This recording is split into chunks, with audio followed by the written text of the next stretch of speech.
Good afternoon. Welcome to our third quarter 2023 Market Insight webinar. Consistent with the previous webinars in this series, our goal is simple: to share with you what happened in the third quarter, as well as provide you with trends to watch for the last quarter of the year. Before we get started, the usual housekeeping items as it relates to logistics. We're happy to answer any questions that are on your mind. Please submit those questions using the Q&A feature. We will devote the remainder of the hour after we've finished our comments to answer questions. This webinar will be recorded and uploaded to our YouTube channel. So if you are so moved, you can go back and rewatch or share with colleagues. As a way of introduction, my name is Greg Nienberger. I'm the Director of Research at Marquette. I will be the host of this afternoon's webinar. Joining me today are several of our lead analysts. Evan Fraser will cover the U.S. economy. Frank Valli will review fixed income. Catherine Hillier and David Hernandez will cover U.S. equities and non-U.S. equities, respectively. We will then transition to the alternatives portion of this afternoon's webinar.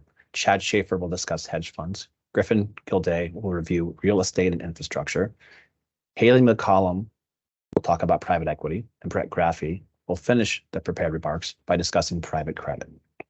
So introductions out of the way, we start with the U.S. economy. The U.S. economy is the backdrop to all of our clients, the backdrop to the majority of the capital markets that will be discussed this afternoon. So Evan, take us through the economy and what you're seeing. Thank you, Greg, and thank you all for joining us today. We'll start with the very closely monitored metric of CPI, the Consumer Price Index.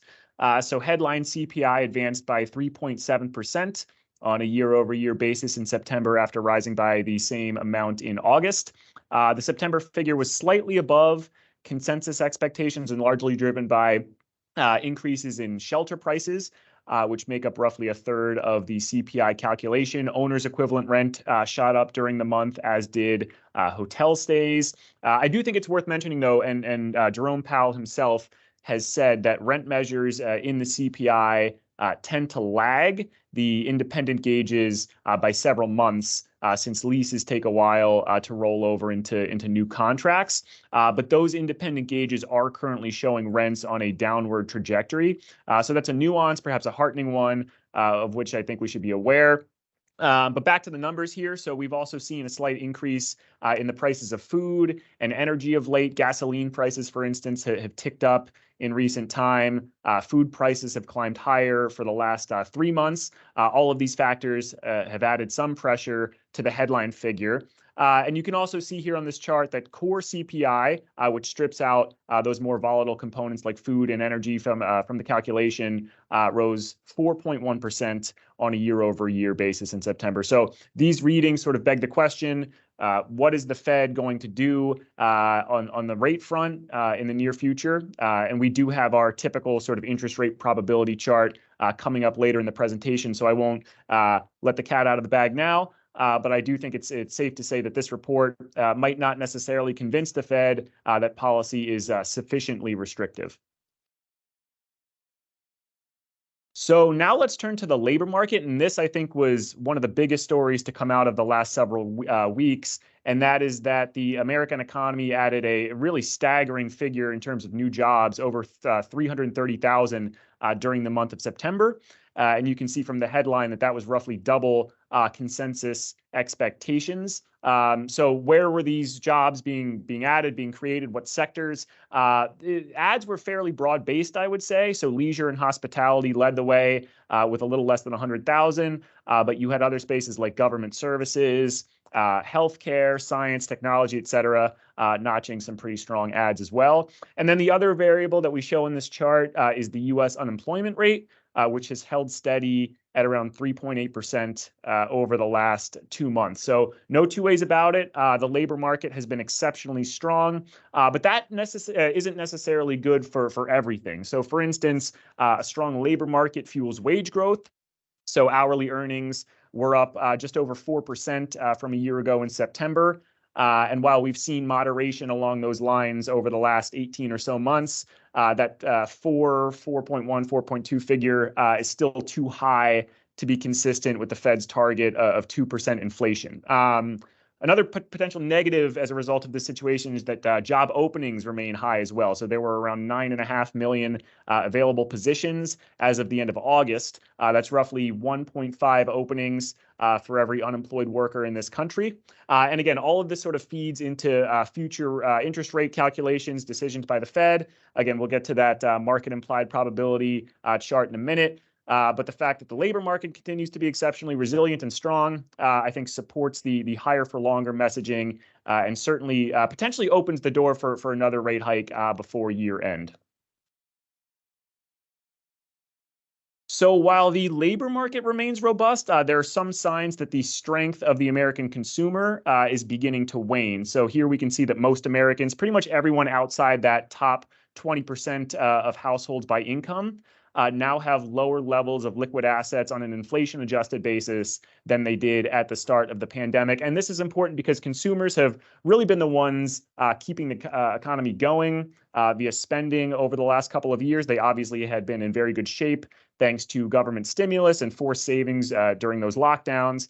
And a strong consumer has helped really stave off a downturn that many had been predicting.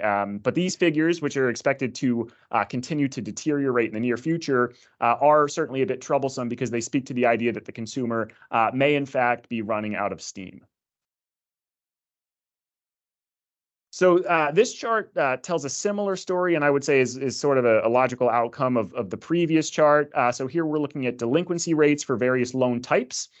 You'll notice that delinquencies over the last couple of years trended below long-term averages thanks to those excess savings that had been accumulated during that COVID period. You also had the moratorium on student loan payments in the wake of the pandemic.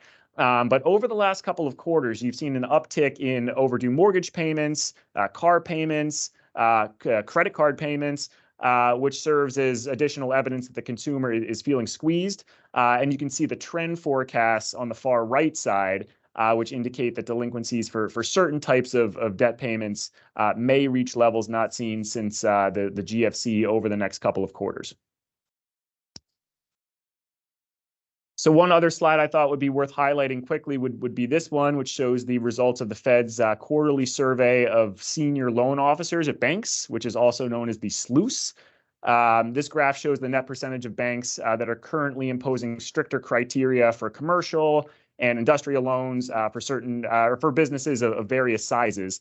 And you can see that figure is around 50% for large, mid-size, and small firms, which is the highest level we've seen since COVID. And this is important because survey results like these have tended to be reliable predictors of recession, or at least have coincided with periods of recession, as you can see from that sort of gray shaded region on the slide here. So for instance, dating back to the early 90s, each time more than 40% or so of banks tightened these types of standards, the economy had either just entered into or was about to enter into a downturn. Of course, this is not to say that we're about to enter into one of those phases, but it is interesting to see most domestic banks feel the need to adjust their lending standards in the anticipation of what, in their view, could be a period of slowdown. But I do think it's worth pointing out that while GDP growth is expected to slow down in the near future, we just got the Q3 figure earlier today, which was 4.9% on an annualized basis. And this was fueled mostly by consumer spending and consumption. Is a reminder that, again, while things may slow over the next couple of quarters, currently things remain pretty resilient. Okay, so here we have our long-awaited interest rate probability chart updated as of yesterday. I guess maybe we can look backward first and talk about what the Fed did during the quarter. So there were two FOMC meetings in Q3. At the first meeting in July, the Fed opted to raise its policy rate by 25 basis points to a range of 5.25% to 5.5%. And then at the September meeting, the committee chose to maintain the policy rate at the same level, and that's where it currently sits today. So looking ahead, there are two more meetings this year. One is next week, and the other one is in mid-December. So two more chances for the Fed to either hike, cut, or continue to pause. If we look at current expectations, I would say we're seeing some optimism on behalf of the market. So based on the futures market, there's about a 20 to 25% chance of another hike before year end, and another, well, I would say a 30 to 35% chance of a hike at or before the January meeting next year, after which the market expects the policy rate to ultimately come down. Now, as it relates to these expectations, I think it's important to highlight a couple of things. So first, as we discussed, both the labor market and overall economic growth are strong, and inflation remains above target. And those would be factors that would be supportive of another increase. Also, if we look at the summary of economic projections that was published after the September FOMC meeting, most committee members did feel like the policy rate should be increased before year end. Now, obviously, that report was published over a month ago, and a lot has changed since then. For instance, yields have come up recently, and Powell has said this was helping to sort of tighten conditions at the margin and might mitigate the need for future Fed actions. But it is still possible, I would say, that the markets are being overly optimistic right now as it relates to the trajectory of rates. And we're certainly going to be watching the Fed very closely over the coming months and time to come. So I believe that's all I have. And with that, I'll turn it back over to you, Greg. Thanks, Devin. And a lot to monitor here. Clearly, a really impressive GDP number this morning, driven by consumers. But a couple of charts ago, we talked about a weakening consumer, and the uptick in delinquency rates is a little bit of a cause for concern. And I think ultimately the trajectory of interest rates and what the Fed does in terms of hiking or not hiking will really have a significant influence on what the economy does in coming quarters. So that's the U.S. economy, and it's a natural transition from U.S. economy to fixed income, particularly as it relates to the Fed policy and their decisions on interest rates. So getting into fixed income here, Frank, third quarter, a little bit of a tough quarter for fixed income, but take us through what happened and as well as what you're watching for the remainder of the year. Sure. Thanks, Greg. So through the second quarter, fixed income actually saw really strong performance. Unfortunately, that reversed here in August and September, particularly in the rate-sensitive sectors. So the belief that the Fed is going to keep short-term rates higher for longer really put a lot of pressure on rates on the back end. This made the ag go down 3.2% on the quarter, and it's pushed negative for year-to-date performance. The credit sectors have fared a little better. High yields squeaked out a positive performance on the quarter and is up 5.9% on the year. Bank loans are the strongest performer shown on this sheet. Bank loans, reminder, those are floating rate instruments, so that has almost a 10% return here year to date. When we look at Treasury yields, we've seen some movement in the term structure here this quarter. The Fed appears to be done with its hiking cycle. It did move policy rates here in July. It paused at the September. Probabilities say there probably is not going to be another hike this year. However, the market's really buying into the fact that the Fed is going to stay higher for longer, and that's putting a lot of pressure on the back end of the curve. So with the front end really being anchored, with the Fed being on hold and longer dated yields higher, the yield curve has steepened. So when we talk about fixed income yields, bonds are still back. Yields are a lot higher than they've been historically, and it's really broadly based across sectors that yields are higher.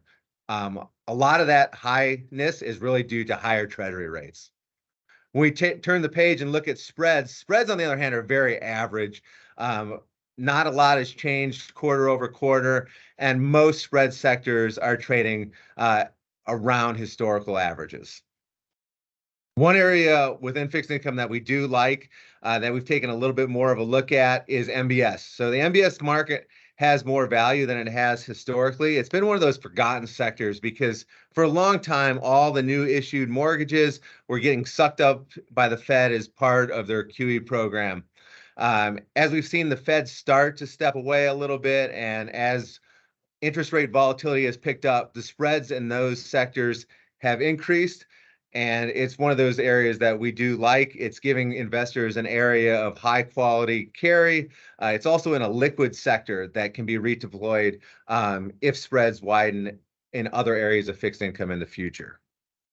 Moving over to the credit markets, we have seen a slight uptick in defaults. That's off of a very low base, and defaults are still running lower than average.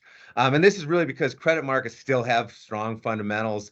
Many corporations have been able to term out their debt and lock in low interest rates. So from a fundamental perspective, we don't have a lot of concerns in the credit markets. Where we do have concerns is really around valuations. So spreads in both IG and high yield are tight and inside of long-term averages.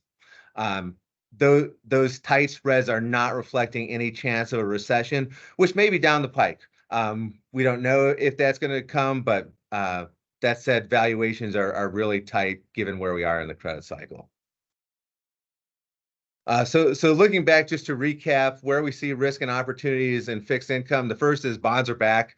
Starting yields are well above long-term average, and they're doing what they're supposed to in your portfolio, and that's to provide income. The second opportunity is the Fed is towards the end of its hiking cycle. We may get one more hike here in the fourth quarter, but by and large, they're done in terms of what they're going to do in hiking. The next big move in terms of Fed move is likely going to be down, and this will be good for bonds. And finally, the final opportunity is MBS. MBS spreads are wide relative to historical averages due to higher interest rate volatility. This is providing investors a source of good quality carry that can be redeployed at some point in the future. A few things we want to highlight in terms of risks. The first is going to be the Fed's going to keep those rates higher for longer. So So those higher interest rates are going to put some pressure on back-end rates. We saw a little bit of that in the third quarter, but expect some volatility, particularly at back-end rates, as the Fed keeps rates higher for longer. The second thing is the potential for an economic downturn. So interest rate hikes take effect with long and variable lags. I don't know when that recession could occur, but putting that much pressure on short-term rates will have effects to slowing the economy. Could have put it into a recession, maybe. If it does, credit spreads aren't incorporating that recession risk right now. And then the final point I wanted to make is around Washington infighting. This isn't something I talked about a lot during the presentation, but it's something that's been out there and been weighing on markets a little bit. So the Treasury market got downgraded here in the third quarter by its second rating agency. That officially makes Treasuries a AA rated asset under the Bloomberg schematic. If we do see a shutdown in November, it could cost them their final AAA rating.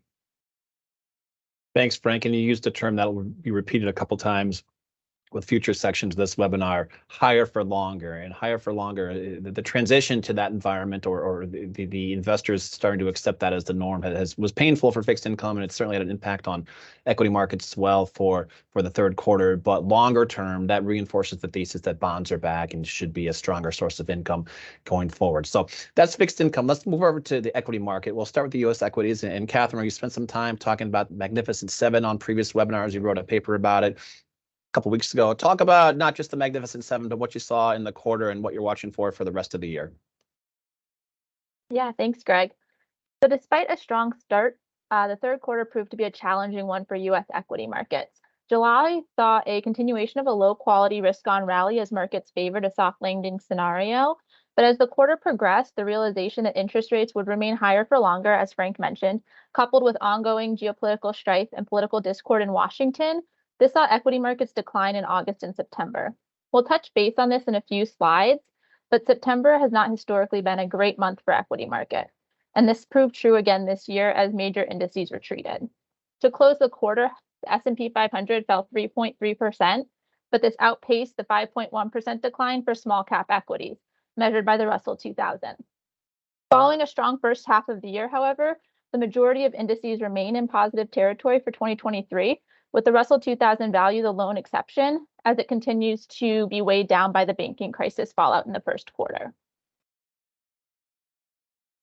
Now, looking at performance on a sector level, it looks like a bit of a reversal from the first two quarters, as the energy sector was the only positive sector in September and for the S&P 500, and posted the strongest return for the third quarter overall. Energy was supported by higher commodity costs after OPEC extended production cuts through year end and into 2024. As a result, the Russell 1000 Value Index performed roughly in line with the Growth Index during the quarter, with both down just over 3%, after lagging the growth benchmark meaningfully over the prior two quarters.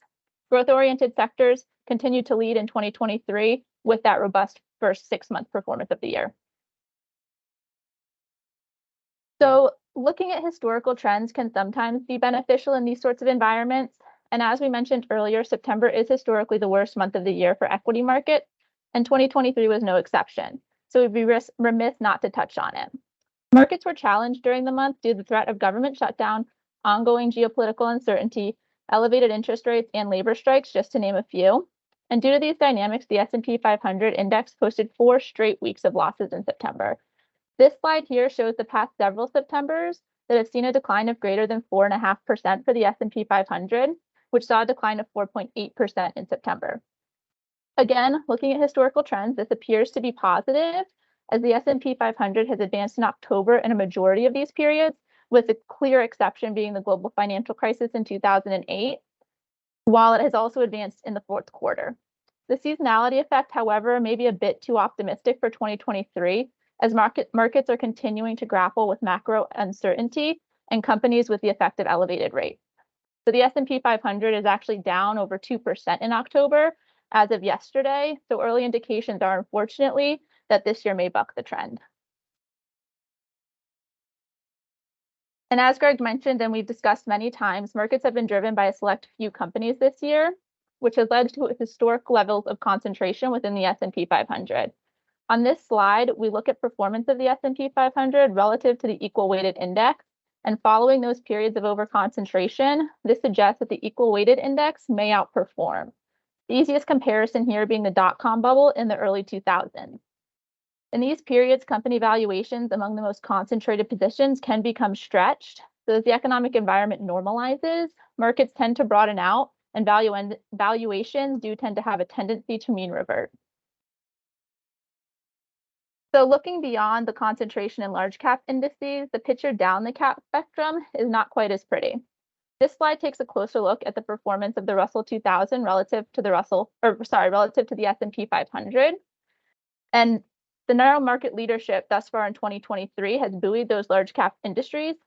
And so as a result, the small cap index has seen its worst start to a decade since the 1980s. And the 2020s have seen a series of events that have weighed more heavily on small caps, primarily the pandemic, the regional banking crisis, and then the higher historic rise in interest rates that we saw last year. So how has this impacted valuations? So we see that valuations for small cap equities remain well below their long-term averages as a result of this underperformance. Given the uncertainty that remains, however, markets do tend to appear to be favoring the stability of their large cap peers amid this higher for longer interest rate environment. But any change in tone from the Fed may be positive for small caps, especially given this historically low levels of valuation. So with respect to the risks and opportunities in domestic markets, I think we've touched on many of these already. And the risks do marginally outweigh the opportunities, I believe, as companies are just starting to realize the lagged effect of interest rate increases, and the macro environment continues to bring further turmoil. On the opportunity side, earnings will be critical to support positive equity performance, as multiples have largely driven year-to-date returns. But even this may prove difficult, as those companies that have reported thus far are being punished more severely for misses on earnings than they are being rewarded for beats. And specifically within large cap tech, we've seen this week some strong earnings reports, but any blip or any tone of cautious guidance moving forward, whether it be related to the war in Israel or whatnot, has weighed on those stocks. So it's clear that investors are continuing to remain cautious. Catherine, you made the point on previous webinars as it relates to support for the U.S. equity market. It really is that earnings strength and seeing positive earnings across these indices to support future growth and future positive returns. So something we'll be watching very carefully in the coming weeks and coming months. That's the U.S. side of things. Now, if we were to go overseas, if you will, and talk about non-U.S. equities, David, what do you see? We see some negative performance in the third quarter. And I think with the exception of some of the esoteric asset classes, that was pretty much broad-based. So frontier markets had some positive quarters, but mostly everything else was negative in the third quarter. But if we look at year-to-date performance, things are still positive there. So poor third quarter, but positive on a year-to-date basis. I think there's some interesting dynamics that are happening within the small cap space. So on the domestic side, Catherine talked about small caps underperforming large cap. And we're seeing that same theme play out in developed non-U.S. equities, so developed small cap or underperforming developed large cap. I think that's connected to the higher interest rate environment and slower economic growth that typically favors large caps over small caps from an investor standpoint.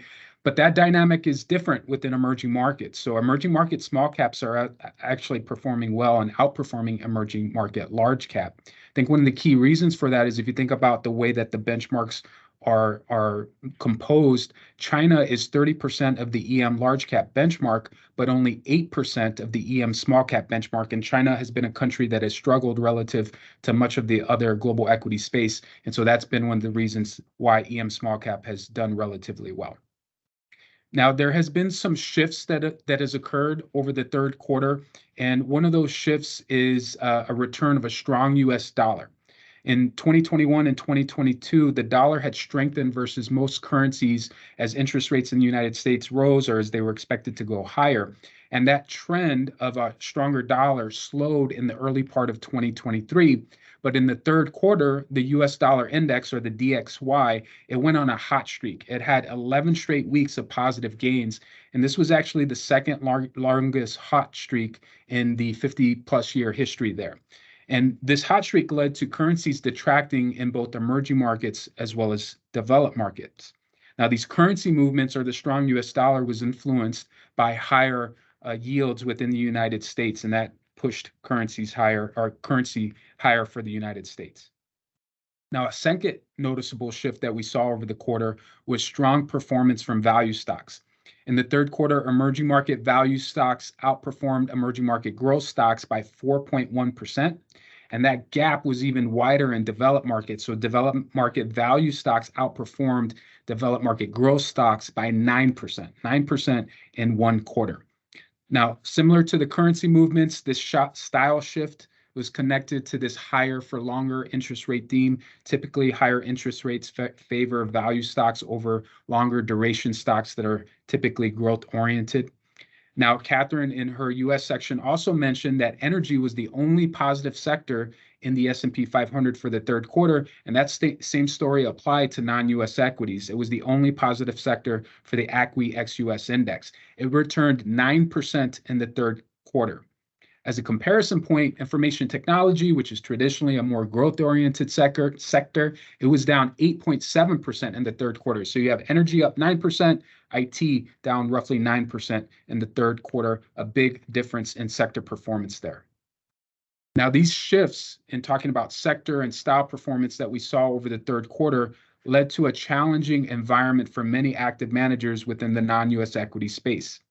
So looking at the Morningstar mutual fund universe and the percentage of strategies that are beating the benchmark, we see an interesting story and something that shifted in the third quarter. So through the first half of the year, largely active managers were doing their job, doing what they're supposed to do. More than 50% of them were beating the benchmark, but that really changed in the third quarter. So for example, for non-U.S. small cap managers through the first two quarters, 53% of them were beating the benchmark on year-to-date returns. In the third quarter, that number fell to 23% of managers beating the ACWI ex-U.S. small cap index, a pretty significant drop. And we think this is in large part due to those dramatic and abrupt shifts on the style performance as well as the sector performance, that these are definitely related. So I've talked about some of the trends that we saw change in the third quarter. One of the trends that has not shifted as of yet is China's continued underperformance within the global equity space. Now, in previous webinars, we've talked about some of the disappointing economic recovery from this country post-zero COVID policy. We talked about some of the geopolitical issues, namely U.S. and China relationship there, some of the shifts in global trade and China's attempts at navigating that. All of these things has led to negative sentiment as well as poor performance from this country over the last 3 years. It has really served as an interesting comparison point. So many investors within the emerging market space on this struggles from China have reduced some of their exposure to China and increased some of their exposure to India. This is becoming an attractive market from a growth perspective with better demographics. And so if you look at the trailing performance, China is down about 14% over the 3-year recent period on an annualized basis. In comparison, India is up about 15% annualized over that same time period. Now, if we take a step back and look at the longer term history, these two countries had very similar return patterns and they had a very high correlation. So they performed very similarly. But over the last 3 years, we've seen this relationship shift and the correlation has become much more negative as there's some investors that are swapping a little bit of China for some of India. Now, looking forward, should the sentiment on China start to stabilize and reverse, we think that there's probably some mean reversion that will happen in terms of performance differences between China and India. Now, relating to China, my colleague Catherine in the U.S. equity portion talked about some of the current concentration issues that we are seeing within the U.S. equity space.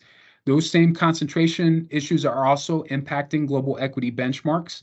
If we look at the All Country World Index, which is a global equity benchmark, Apple is the largest company in that benchmark and constitutes 4.4% as of September 30th. Now, the single stock exposure, that single stock exposure is larger than the entire country exposure for China. While China makes up 30% of the MSCI Emerging Markets Index, it makes up only 3.2% of the entire global equity index. So single stock concentration is not just limited to the S&P 500, but it's something that we're also seeing in the global equity benchmarks as well.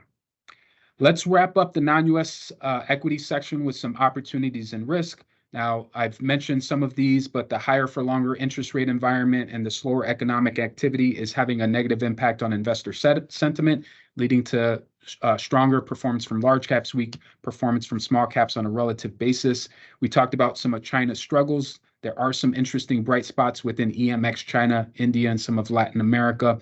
And then finally, Japan, there's a large emphasis on improvements from a corporate governance perspective, as well as shareholder return perspective. And a lot of active managers have noted this country as being a key area to look at going forward. Thanks, David. And I think some of the things just to highlight from your comments there. Number one, EM beyond China has a pretty good story to tell in terms of returns. And we're a little bit cautious on Europe just because of the higher for longer outlook for interest rates there. But again, a lot of forces moving in different directions, and it'll be curious to see how it all plays out longer term.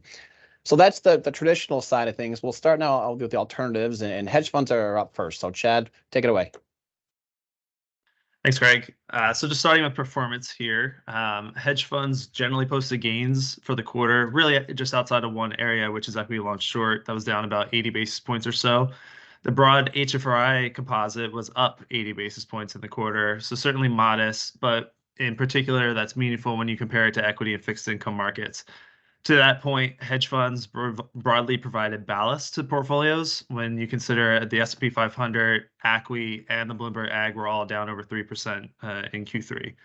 Merger ARB significantly rebounded this quarter. It was up about 4.4%. That led all hedge fund sub-strategies. And really on the back of key developments in a number of large M&A deals that have been ongoing. And there's a clear indication that some of the regulatory pushback globally against M&A has largely been ineffective at this point. So this has led to some increased conviction and confidence with hedge fund managers, and we've seen some additional allocations into Merger ARB on the back of that. The strength in rebound in Merger ARB also boosted returns in event-driven and multi-strat funds. These managers tend to have sleeves to Merger ARB. They've been, there's been a range of allocations and weighting over time, but clearly there's more conviction here as we've seen some of these things play through in the courts. Macro funds also performed well in the quarter, benefiting from a couple of key trends. One being bearish positioning in bonds. Those positions have moved around over the year, but sufficiently bearish at this point, and that was beneficial for the quarter. And the other being a shift towards a more bullish positioning in the U.S. dollar. As Dave noted, there's been some significant strength there. Macro funds captured a portion of that. As I noted, equity hedge funds were the one spot that lagged a bit relative to other hedge fund strategies. But when you consider, again, the 3% decline in equities for the quarter, this modest give back of roughly 80 basis points really reflects good downside protection and positive alpha for the quarter.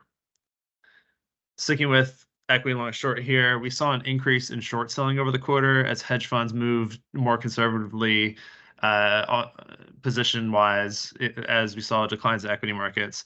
So we saw, as a result, an increase in gross exposure and simultaneously lower nets given that short selling. The net exposure in particular was choppy this quarter, as we saw hedge funds press more heavily on shorts in September. They modestly unwound some of those shorts going into quarter end, but generally the theme was increased short selling. In fact, actually, the last 2 months, so August and September, saw the largest 2-month period of short selling since early 2022. And again, I think this is just an indication of cautiousness heading into the fourth quarter for equity long short. By sector, all 11 GICS sectors saw increased short activity in September, and that was led by consumer discretionary, tech, healthcare, and financials. It's become a bit of a theme in tech stocks specifically, as the sector has seen net selling for 3 consecutive months, with investors grappling with valuations, the impact of AI, and as we enter a critical earnings season for the sector. Catherine mentioned this, but investors are closely watching for any blips in those earnings releases for signs of weakness in tech, which has led gains for the year. And I think hedge funds are cautiously positioned as a result of that. Turning to crowded positioning and performance related to the top and bottom, so the long and short positions in equity long short, we saw a positive alpha on both sides for the quarter. So a major driver of this was strong security selection on both, but in particular, security selection on the short side was exceptionally strong for the quarter. The strongest quarter of security selection was only partially offset by style factors, namely those were equity beta and earnings yield. But overall, this has been a good quarter on a relative basis when you look at the S&P 500. On a year-to-date basis, it is worth noting that both crowded positions in longs and shorts have outperformed the S&P 500. So while the longs have really driven positive returns for equity long short this year, it was the short side that carried its weight here in Q3. And with equity hedge funds posting gains of somewhere around 5% year to date, this really represents reasonable performance once you factor in their modest net positioning of around 45%. So while they're not, posting double-digit returns like we've seen year to date for long-only equities, I think the outcome is actually reasonable when you consider the lower risk positioning in the portfolios. Now, turning to merger arb, again, this is the best performing sub-strategy for the quarter. We saw a significant rebound here. On this chart, we show the HFR X merger arb index. So this is a little bit different than the benchmark shown previously on the performance slide, but directionally the same trends applied here relative to the S&P 500 and Bloomberg Ag. For the quarter, we saw merger arb spreads tighten. And again, this is a reflection of increased confidence around the noise with the FTC and some of the other global regulatory agencies. The pressures there have seemingly started to fall by the wayside. We also saw a few of those large deals close in the quarter or shortly thereafter.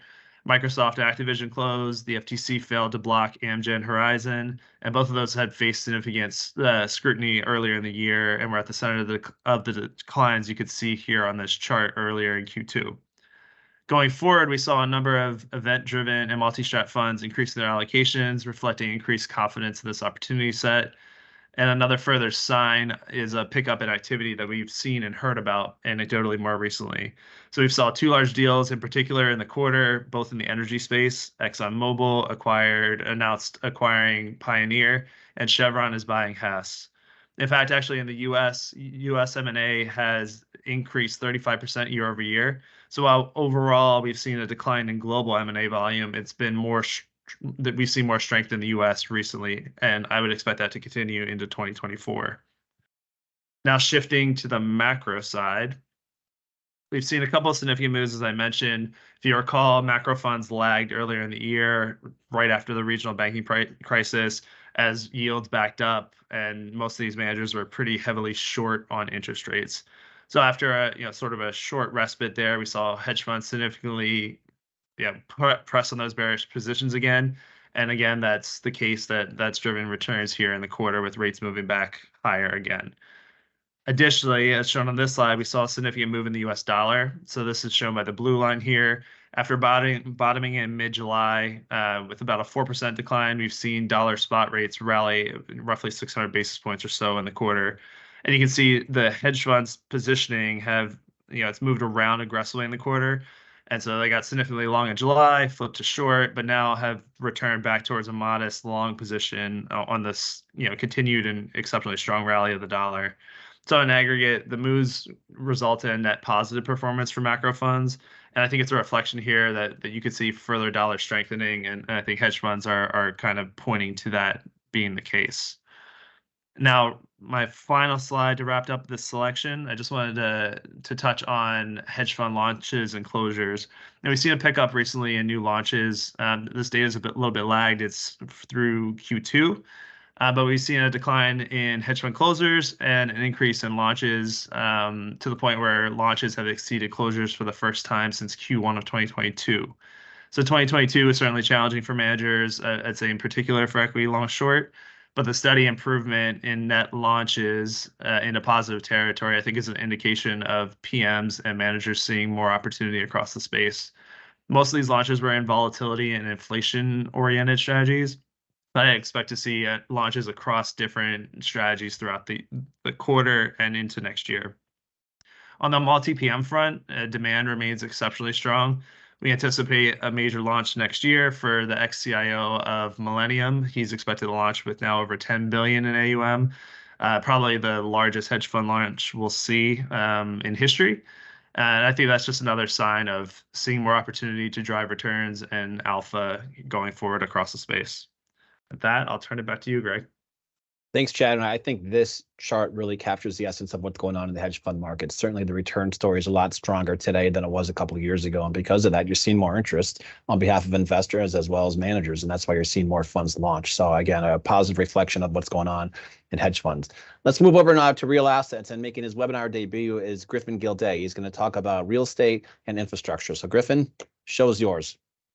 Thanks, Greg. Hey, when you covered for me last quarter, you spoke about the strong fundamentals of industrial and multifamily assets with respect to the vacancy rates and NOI growth, as well as office's overall drag on portfolio performance. But today, I'm going to build off that commentary as those themes remain consistent, but I'll center the conversation around financing and availability of debt, as well as the capital stack and how those have evolved over the last few years. But to kick off this quarter's update, I'll begin with performance as we always do. As a quick reminder, the performance here is lagged as private real estate is reported on a quarterly lag basis. Private real estate, represented here by the NFI Odyssey, contracted by about a negative 2.7% in the second quarter, bringing year-to-date performance to just under -6. Last Friday, we did receive third quarter preliminary data for NCREIF with the expectation of an additional -2% contraction, which would bring private real estate performance to just over -12 since fall of last year. Private and public real estate performance continue to converge in the short term, but over the long-term horizon, private real estate has outperformed. Another thing to highlight here is after some positive momentum for public real estate, identified here as FTSE NAREIT of about 3% year to date, third quarter performance was -8.3%, which further strengthens the notion that public real estate has higher volatility than private. Lastly, outside of the hotel sector, property returns across the board are experiencing downward pressure. Office continues to be the largest detractor at -5.8%, but multifamily industrial are also softening as well. As mentioned last quarter, fundamentals remain strong for these two property sectors, so their decreases in value has been driven more by capital market changes rather than at the property level. A main driver of private real estate's slow descent to its valuation trough has been the lack of transactions occurring in the space. Transaction cap rates over the last few quarters have been significantly higher than appraised current value cap rates, indicating property valuations are not reflective of intrinsic value. Said another way, managers are holding their properties at yesterday's prices rather than today's, signaling that cap rates must further come down or unwind before investor activity resumes. A byproduct of the price gap between buyer and seller is transaction volume is on pace for the lowest in the last several years and is currently on pace to match transactions in 2021. Appraisal companies rely on transactions in their underwriting processes. Therefore, the lack of comparables makes it difficult to identify what properties are actually worth. The wall of debt maturities coming due over the next several years, however, will likely force transactions to occur in the space. There is just under $2 trillion of real estate debt maturing by 2025, and it's a cause for concern as many banks have pulled out of the space and financing costs have become more expensive. For example, a loan for 65 to 75% of the capital stack used to be charging a rate of 3%. Now it's charging more of 8% or higher and may only cover 55 to 65% of the capital stack. Bottom line, you're paying more for a smaller loan. Investors must factor these limitations into their investment assumptions going forward, especially since capital stacks have evolved over the last few years. A loan's percentage of a capital stack is essentially at the mercy of that property's value. Debt remains constant, so if the value of the property increases, the debt portion is diluted. This relationship works in reverse as well. Debt becomes a higher percentage of the capital stack as values decrease. Apartments and industrial assets have seen their valuations increase over the years, and therefore have healthier capital stacks with debt remaining at an appropriate amount. Office, on the other hand, are a different story, as LTVs have crept up to 75% plus for loans originated over the last several years, with 2020 loans among the worst at 90%. Investors, either through recapitalization or refinancing, will need to pay the loan back down to where LTV is at an appropriate level. But with the capital pool tight and financing more expensive, owners are making the tough decision on whether to chase a bad deal with good money. It's certainly a challenging environment for investors today, but it's always important to remind ourselves of private real estate's performance long term. The chart here shows the growth of a dollar in the Odyssey Index, as well as the Odyssey's annual performance since the turn of the century. 21 out of the past 24 years have seen positive returns, with 18 of those years posting returns of 5% or higher. 2023 will likely join 2008 and 2009 on the far left, but private real estate after correction historically puts together consecutive years of steady growth. That concludes the real estate section. Now switching gears to the other tangible asset class, private infrastructure, represented here by the Burgess Infrastructure Index, had posted a positive return of 1% in the second quarter, bringing one-year performance to 8.6%. Looking at its relationship against inflation plus 5%, private infra continues to be a diversification tool against inflation while generating a reliable income return. Because of these attractive characteristics, private infrastructure continues to attract institutional capital, with private assets under management essentially tripling since 2017. This trajectory of growth indicates unlisted infrastructure still has a way to go before the asset class matures.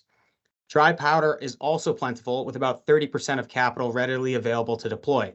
So managers will be looking to invest, either through acquisition or development. Thanks, Griffin. And the story has been, unfortunately, somewhat consistent on the private real estate side of things for the last couple of quarters. And to be totally honest, there's some further bumps in the road. I think that's pretty clear. But longer term, as our charts have shown, real estate has been a great investment to have from a return and diversification perspective. And then infrastructure, I would characterize the same way, that it's a steady source of income and there's some diversification benefits to infrastructure. So as we move now to the last two sections of the webinar this afternoon, I'll encourage anyone to put questions in that are on your mind. And with that said, now we'll jump into private equity first. Haley, the show's yours. Thank you, Greg. So private equity is still facing short-term headwinds, which I'll touch on after performance. But despite those headwinds, there was still positive performance in Q2, which is shown on the slide here. Global buyout and U.S. buyout were both positive, up 2.8 and 3.1%. Venture capital lagged, with global venture capital down 1% and U.S. venture capital down about 0.5%. VC was down a little bit more than we expected, but for the rest of the year, we expect performance to be similar or flat or slightly down. At a long-term horizon, performance is still strong across private equity. Now on to some of the short-term challenges that private equity is facing. This chart is showing deployment since 2Q of this year, but preliminary data for Q3 is showing a similar story. Since the peak in 2021, deal activity continues to lag, and this is mainly because deals are more difficult to finance. Of all the deal types getting done, platform deals are especially down due to the greater use of leverage, and there's still a focus on smaller deals, and add-on acquisitions accounted for about 8 out of every 10 buyouts. Now, the story is similar for exits as it is for deal activity. Exits still have not picked up since their peaks in 2021. On exits through IPOs, private equity firms are still cautious of the unpredictable stock market, and that's resulting in the low number of exits through IPO. However, recent activity suggests that there's a pickup in the IPO market space. Exits to corporates continue to be a majority of private equity exit value, and sponsor-to-sponsor exits accounted for 42% of total private equity exit value. Within the sponsor-to-sponsor space, we think that activity will bounce back because private equity firms that we've spoken with have stated that their confidence that there's still room for sponsor-to-sponsor exits for the remainder of the year. Overall, private equity firms are not forced sellers. They're going to wait for better conditions to exit their companies, but these longer hold times could potentially impact performance. Now, on the previous slide, I touched on how sponsor-to-sponsor exits have the potential to pick up in the remainder of the year, and that is mainly due to the dry powder. So there's a large percentage of the dry powder is concentrated in the upper end of the market. Those PE firms with the dry powder are going to be looking to the middle market firms to buy their existing portfolio companies. We are still optimistic that activity is going to pick up this quarter and especially during Q1 of next year. And Haley, similar to the story we told for real estate, there's going to be some short-term bumps. And by bumps, not nearly as significant in the real estate market, but some headwinds that longer term we expect to dissipate. And private equity should continue to be an accretive component of client portfolios. So that's the private equity side of things. And that segues nicely into the private credit side of things, because Haley mentioned that the biggest headwind right now is private equity firms having access to finance, to credit, and having the financing to complete these deals. So Brett, with that as the background, tell us about what you see in private credit. Thanks, Greg. So taking a look at private credit and remembering that this is reporting on a lagged basis, but private credit finished up 1.8% in the second quarter 2023, in line with the Bloomberg High Yield Index, but continued to trail the Credit Suisse Levered Loan Index. And looking at the numbers for the 3, 5, and 10-year periods, private credit has bested all public fixed income indices while trailing the public equity indices in line with expectations. But overall, the return and yield premium achieved by investing in private credit remains a return driver and a risk mitigant for the asset class, as we'll get into in the next several slides here. And taking a look at defaults, well, default rates have risen the past 18 months is really a product of rising interest rates. They're still well below the 3.5% historical average for high yield bonds and below the 2.7% average for levered loans. Additionally, one of the criticisms of 2020 and 2021 was that the ultra-accommodative monetary and fiscal policy kept default rates muted and well below historical averages. So what we're seeing today is much more in line and much more reminiscent of a healthy economy. Lastly, one of the common rules in direct lending is that larger companies are less risky compared to smaller companies. And taking a look at that default data the past year, that has been accurate, where companies over $50 million of EBITDA have defaulted about 25% less than companies less than $25 million of EBITDA.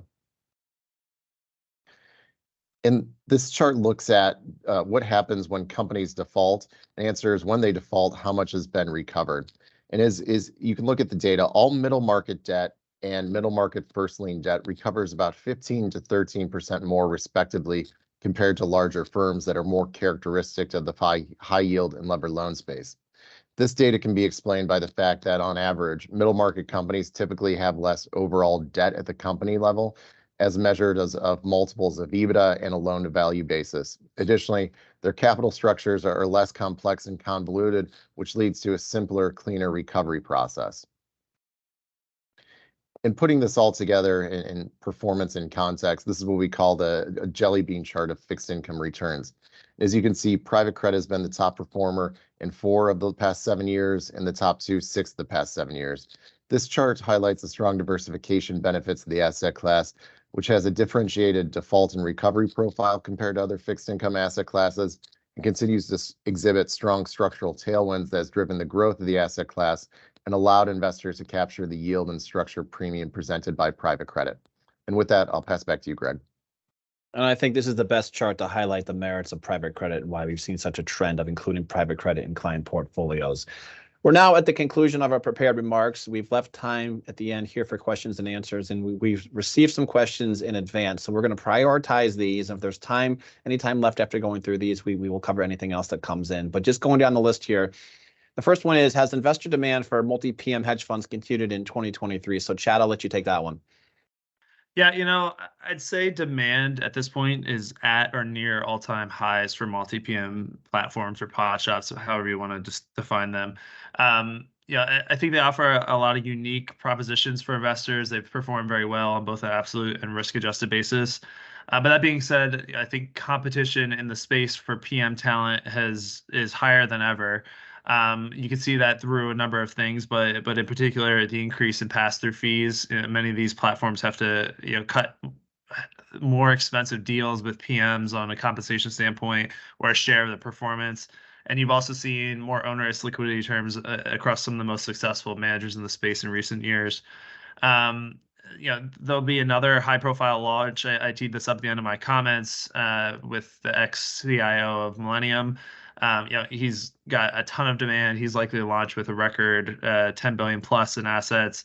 I think it's indicative of the demand in the space. Now, I do think at some point you'll reach a tipping point on fees, on the pass-throughs in particular, where alpha will erode. And at some point you could see some of the tier 2, tier 3 multi-PM platforms face some redemption pressures if things go sideways or they have a bit of a drawdown. So I think it's just something to watch and be careful for. But for now, it's clear investors continue to use multi-PM strategies as a ballast and a large allocation in many of their hedge fund portfolios.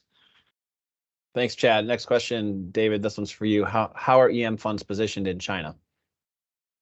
I think there are some funds that are more benchmark agnostic that are taking meaningful bets on China from a positioning perspective. So it's roughly 30% of the benchmark. And so you'll see some groups taking a double-digit position underweight to China. But I think overall, if you look at the universe using managerial databases, the underweight to China is relatively small. It's probably somewhere between 2 and 4% between the second and third quarters. And so in the sense I have in talking with emerging market managers is groups are shy to take a significant position that's different than the benchmark, both in terms of downside potential, but also an upside potential. I think some of us forget that if we go back, I think it was November of last year, 2023, China was up 30% after being down 15% the previous month. So there's a lot of volatility potential there, both on the upside and downside. And so there are managers that are taking a closer approach to managing their China risk exposure compared to the benchmark. Thanks, David. Griffin, given office's drag on portfolio performance, how are investors managing their office portfolio for the future?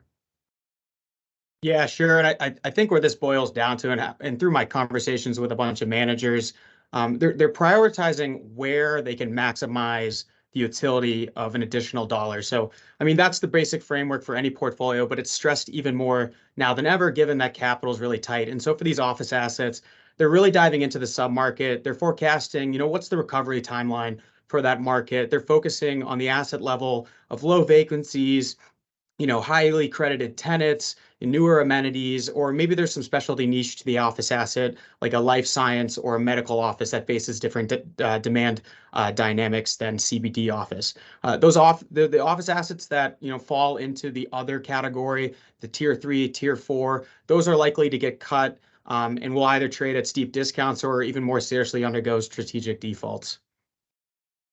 All right.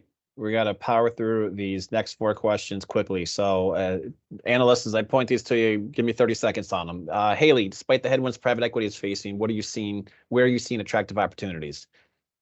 There's definitely multiple attractive areas within private equity still, but one I'll call out is a secondary market. So we're seeing high quality assets for sale at significant discounts. So definitely the secondary market.